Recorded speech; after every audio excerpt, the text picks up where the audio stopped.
playing Ganon for a while, and the best to do it, honestly. Like, Rickles has big, you know, like, even Frostbite, I think, like, the last big tournament, he plays pretty well. Like, I'm pretty sure he may have made top 32 or even better. I might be doing him a disservice. I just know he does well.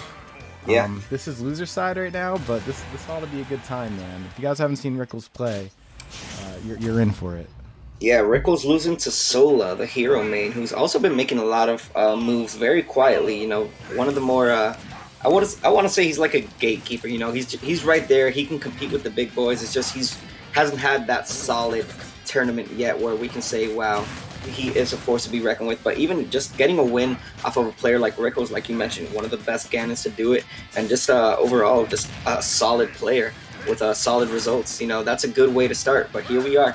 Zoan versus Rickles, already keeping it pretty even. Sephiroth versus Ganon's it's a pretty weird matchup because you know Sephiroth can just outrange Ganon, but then you put into consideration how light Sephiroth really is and how quickly he can just die off of just one good Ganon string, probably 3 hits at best. Oh, yeah, dude, that counter just puts in so much work, especially when it hits back. You don't want to be in the way, but we'll see. You know, things... Oh, my lord, that is so terrifying. What do you do?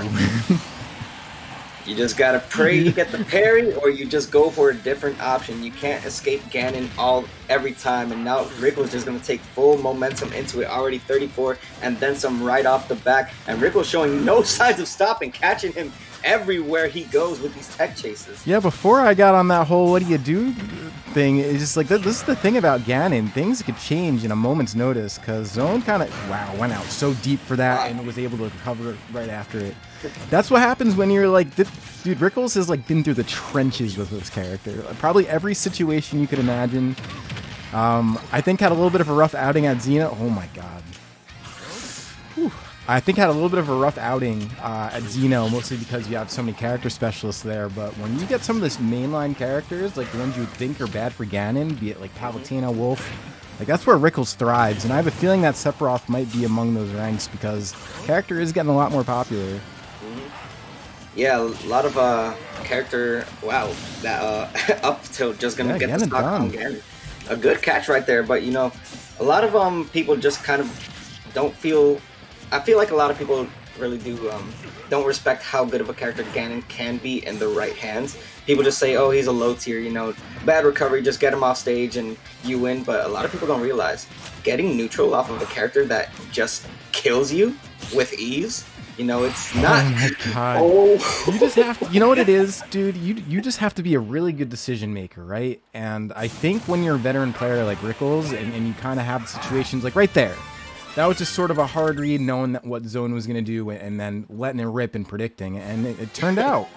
You know, I mean, these guys do it like, you know, Zoan Rickles. Look at, dude, look at that. What do you do?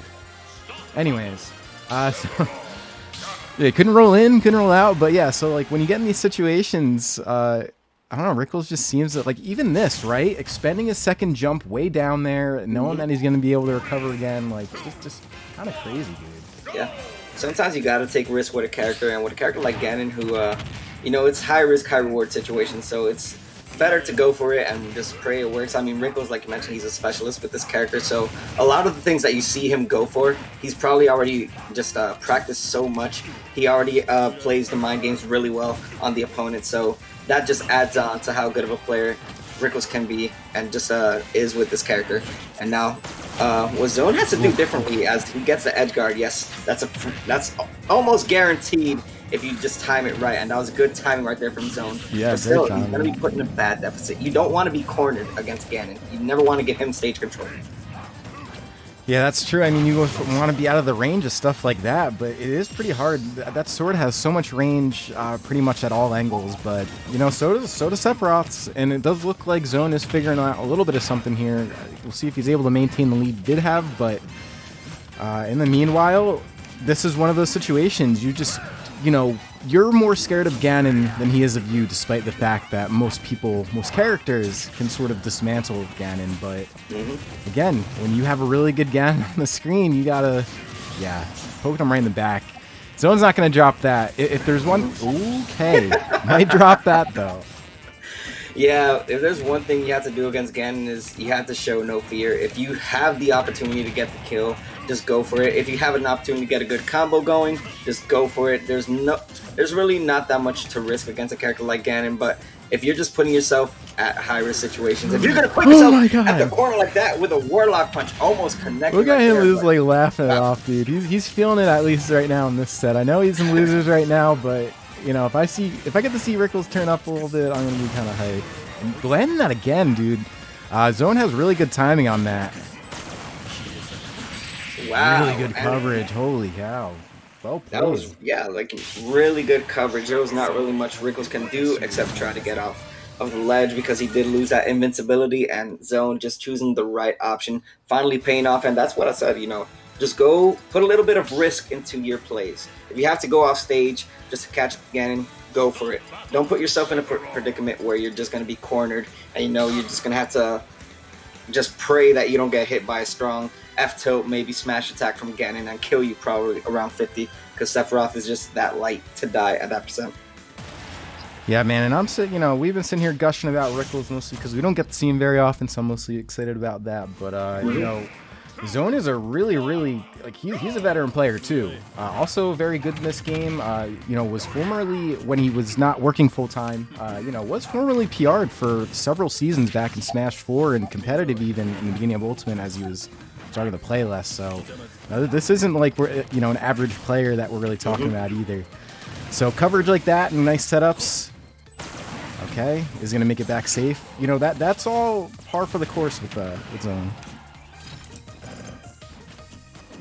Yeah, I mean, we're seeing it now. Just Smash Bros. I feel like it's it benefits both these characters in a weird way. But oh wow. Yeah, he's gonna die for it anyways. I appreciate it. I think that was kind of one of those moments where Rickles was like, you know what, I'm probably okay. Nah, we save our jumps. Yeah, gotta save your jumps, especially for playing Ganon.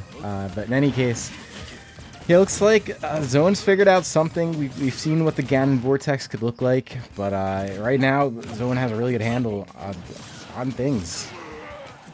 Yep, and this is exactly when you want to excel as he catches the air dodge read, hitting him with the up smash, extending the lead to a 3-1 deficit. And this is not looking really good for Rickles, you know. A lot of people trying to support Rickles just because he's that well known, but Zoan just putting on a showcase for us, looking really solid, and now kind of forcing Rickles to go for very high risk plays and just gonna go for it all is Zoan, but not gonna get the up B kill right there. Yeah, and this is, so I would definitely imagine, I mean, Ganon is pretty low there on the tier list, debatably, you know, like bottom 3 or 4, and Sephiroth is really just, yep, there it is, really just up and coming as far as the meta goes, relatively new and being figured out all the time. But even just looking at the range and the options that Sephiroth have, I gotta imagine this is probably a bit of a rough matchup, as is like all of them for Ganon, but okay, does make it back, because, you know, where Rickles comes from, they do have Ned, who is, you know, probably one of the best Sephiroths at the moment, despite the character being new. So, you know, I know Rickles has been focusing on TOing, but may have a little bit of the experience on deck, despite how bad things may look here. Yeah, I mean, it's definitely still very doable for Ganon. You never want to count out Ganon. All it takes is a few big hits to finally get the game going in your favor, and even then, it's in that almost max rage. This is looking pretty scary if you're Zoan. You don't really want to go for something too risky that'll put you in a bad situation, as he is right now, off stage, still in the corner, but the up B is going to save him just because that sword is so long. Yeah, it's hard to deal with, but, you know, and honestly, dude, like, that was like a really good display of edge guarding coming out from Zoan that whole set. That just looked like a nightmare to deal with pretty much in every ledge scenario. Rickles was there, like, literally just couldn't do anything at all.